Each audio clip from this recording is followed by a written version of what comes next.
Orthopedic surgeons, strong as an ox and almost twice as clever. This is not just a silly joke, this is actually the title of this paper published in 2011 at the BMJ. So at the right you can see an illustration that was at the cover of the paper.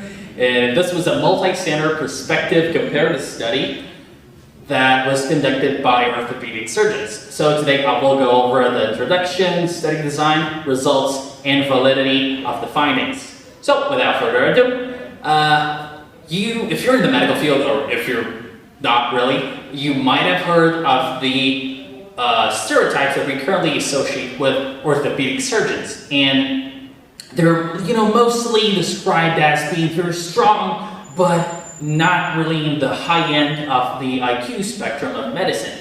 Well, the main enemies of them, the main perpetrators of these jokes are the anesthesiologists. These are common jokes in the OR. And so this study wanted to objectively see if this stereotype actually holds up to reality. Well, and how did they do that? Well, they designed a cross-sectional observational study that included a population of male orthopedic surgeons and male anesthesiologists in 3 distinct general hospitals in the UK. This study was conducted in a 2-week period in 2011, and as I previously said, only male doctors were included because of the difficulty in finding female orthopedic surgeons. Well, and what assessments did they did in that study? Well, they wanted to measure intelligence, compare intelligence between the 2 groups. So they did an IQ test. That IQ test was done in film. That was the Mensa IQ test, which is a bit of a considered hard IQ test. And the surrogate that they used for force or strength was the grip strength of the dominant hand. And besides that, they also measured a few covariates like age, years from graduation, how far in training there were, and stuff like that. Well, and now for the results. This is our table 1. You can see that the age was really well balanced between the 2 groups. We had 36 orthopedic surgeons and 40 anesthesiologists. The mean age was 42 in both groups, so that's good. The grade, or the years, how far in they are in their career, was about the same between the groups as well. And the handedness, the ratio of right to left-handedness, was almost equal between the 2 groups as well. So we have here a very well-balanced sample. Now, this is a scatter plot of the results. In the y-axis, you can see the intelligence, and in the x-axis, you can see the grip strength. You can't see an obvious trend in here.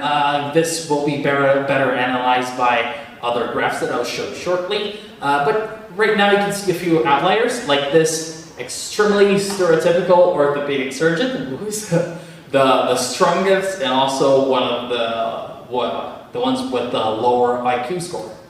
Well, and how did they strength and IQ compare? Well, starting off with strength, we have an obvious result right here, which is you can see in this box plot that the orthopedic surgeons had an average higher strength than the anesthesiologists. Nothing new here. This was statistically significant. And now for the IQ test. Well, they actually managed to score higher somehow. And so this evidence points that orthopedic surgeons are not only stronger, but also smarter than anesthesiologists. But well, let's see how they what they think about that in the discussion. Well, this study is indeed very unique because nobody really thought about doing a study about a silly joke like this. And the key findings were that they found small but significant differences in grip strength and intelligence favoring orthopedic surgeons.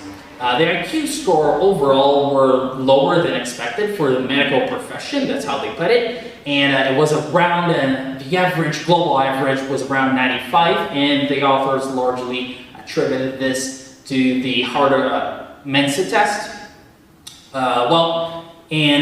Grip strength measurement was validated and convenient surrogate for overall strength. And the surgeon's higher grip strength also aligns with their more taxative job demands. Well, this study, it has some limitations. These are the limitations that the authors describe in their paper. So, of course, the gender representation is really limited. At the time of this study, 2011, 95 of UK orthopedic surgeons were male. So this really limits your ability to find females for the study. So the results here are really not applicable to the whole population, and honestly not to the whole population today. I don't have a statistic for this, but in my experience, I have seen an increasing female participation in surgical specialties in the recent few years. And the testing measures were chosen for a balance between validity and cost and convenience. And full IQ tests, the ones that take 2 hours long, that makes you sit in the center, were not really in the scope of the study, as well as the machines that test whole body strength. The hospital selection may also not represent the whole population, and there might have been some selection bias since 2 anesthesiologists had declined participating in the study. The authors justified that because they might have been a bit self-conscious about their limitations, and they therefore declined to participate. That could bias the results. Well, I have found also a few limitations that were not described in the paper.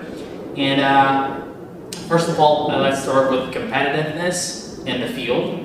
Well, this is a confounder that was not really accounted for, which is in some countries, or in the US mainly, orthopedic surgery is a very competitive specialty to get into. So it makes sense that only the smartest of the top of the class would get into the orthopedic surgery residency, and therefore would artificially increase their IQs. Also, I do have a few concerns about using the dominant hand measurement. The authors describe that this is a very fair comparison because both specialties use their dominant hand to perform forceful procedures in medicine. So orthopedic surgeons do hammering and all of that stuff, and they justify that anesthesiologists use their dominant hand to do intubation and to manipulate the laryngoscope. But if you have paid attention to anesthesiologists doing intubation before, you can see that they normally use their laryngoscope in the non-dominant hand, so that would completely justify this decision. If I were conducting this study, I would have measured both hands really and did an average of both. I think that would be a more fair comparison. Another limitation is that they use linear regression to adjust for some of the covariates, but this is really not detailed at all in the paper. They just barely mention the covariates that they used, and there are nothing more to that. And also, there might have been some psychological factors that were motivating orthopedic surgeons to prove their strength and their intelligence that made them perform better at the performed tests. But this could bias the sample, but not really that much in my opinion. Well, now for the conclusion of the paper. This is something that I do not have the courage to summarize because it is simply brilliant. I'll read it now for you.